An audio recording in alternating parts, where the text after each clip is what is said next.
Ever wondered why prime numbers, those elusive integers divisible only by 1 in themselves, seem so unpredictable in their distribution? Today we delve into the world of prime numbers, exploring their generation and testing their primality. Starting with prime number generation, our objective is simple: produce prime numbers within a specified range or up to a given limit. This process involves starting with a list of candidate numbers, methodically marking off non-prime numbers, and retaining the unmarked numbers, which are our prime numbers.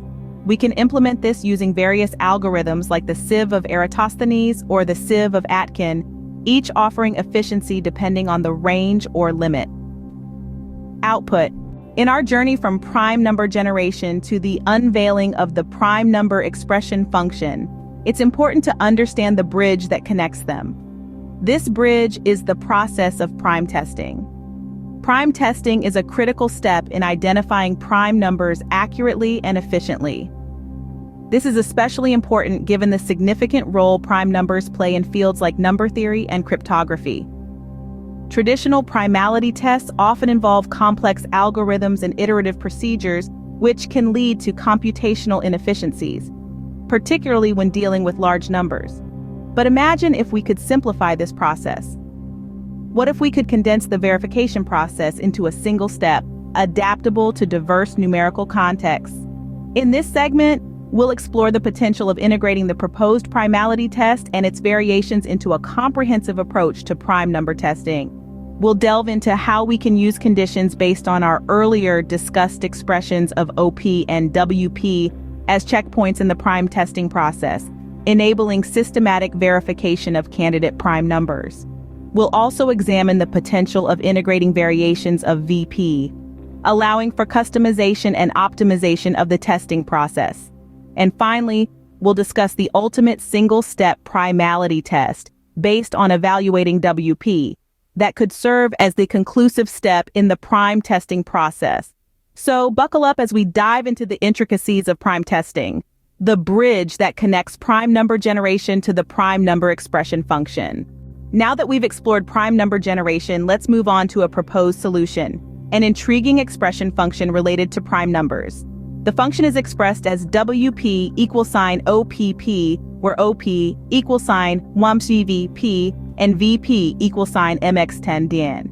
In this expression, WP is a function that takes a prime number P as input and calculates a result based on the expression. EOP represents an odd number, which is defined as 1 plus a value VP. VP, on the other hand, is an even number represented in the form MXD in Italian, where M is an integer and N is a non-negative integer. Let's delve into the function.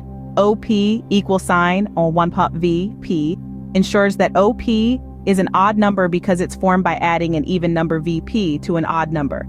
Then we have 1P equals sign OPP, which calculates a fraction where the numerator OP is an odd number and the denominator P is a prime number. Given that OP is odd and P is prime, WP would indeed result in a whole number. This is because dividing an odd number by a prime number typically yields a whole number. Since a prime number only has two positive divisors, one and itself, if the numerator is odd and it's not divisible by any other prime except itself, the division will result in a whole number. This intriguing interplay between prime and odd numbers forms the core of our exploration into the mystery of prime numbers. Stay tuned as we move on to understanding primality testing in our next segment. In this segment, let's explore how the prime number expression function we previously discussed can be used as a primality test. 1. OP as a primality test. Remember, OP is defined as 1 plus VP, where VP is MX10DN. If OP results in an odd number, this could suggest that the input P might be a prime number.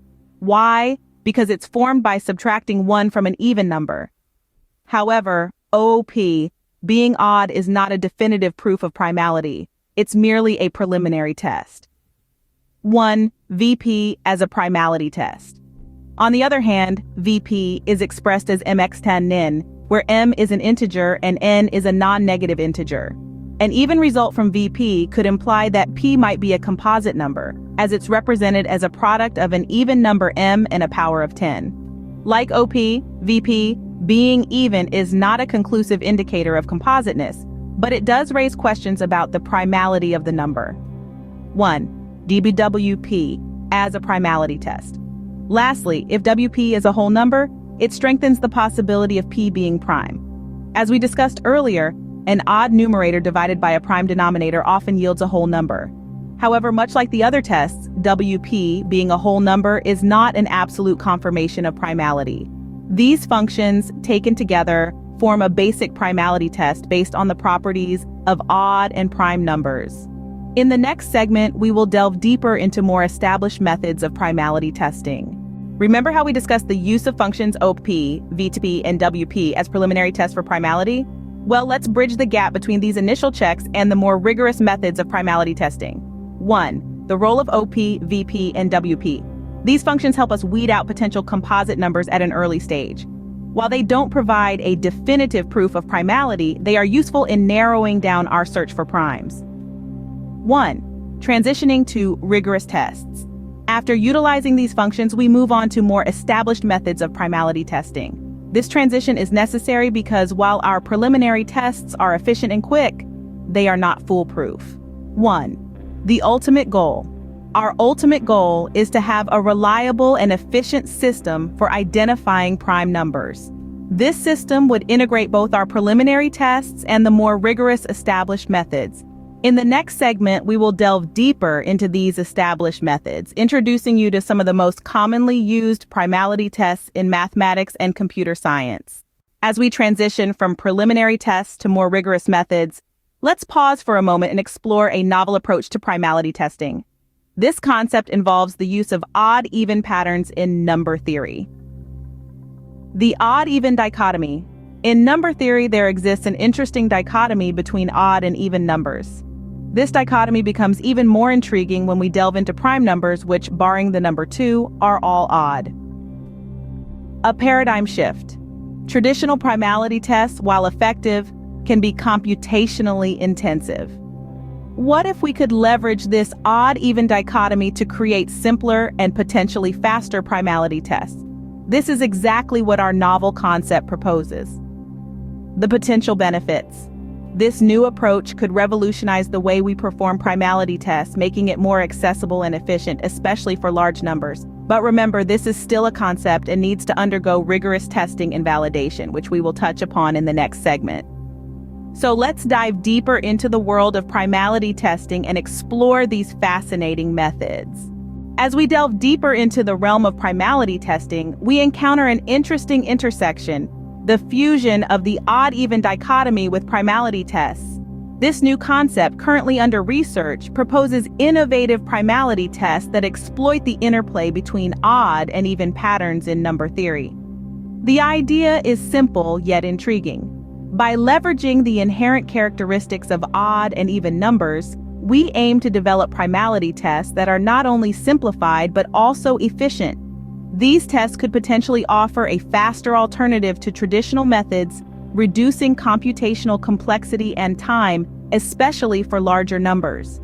However, it's important to note that this is still a concept, a theoretical proposition that needs to undergo rigorous testing and validation. As we explore this new frontier, we open doors to a whole new world of possibilities in the prime number generation and primality testing.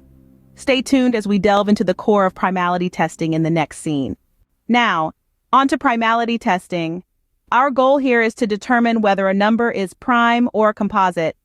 Using mathematical properties or algorithms, we check divisibility, usually up to the square root of the number. There are several methods available, like trial division or the Miller-Rabin test, each with different complexities and accuracies. When we integrate these two processes, we get a systematic approach to generate potential primes and verify their primality, useful in mathematical computations, cryptography, and other applications. However, we encounter a puzzling question.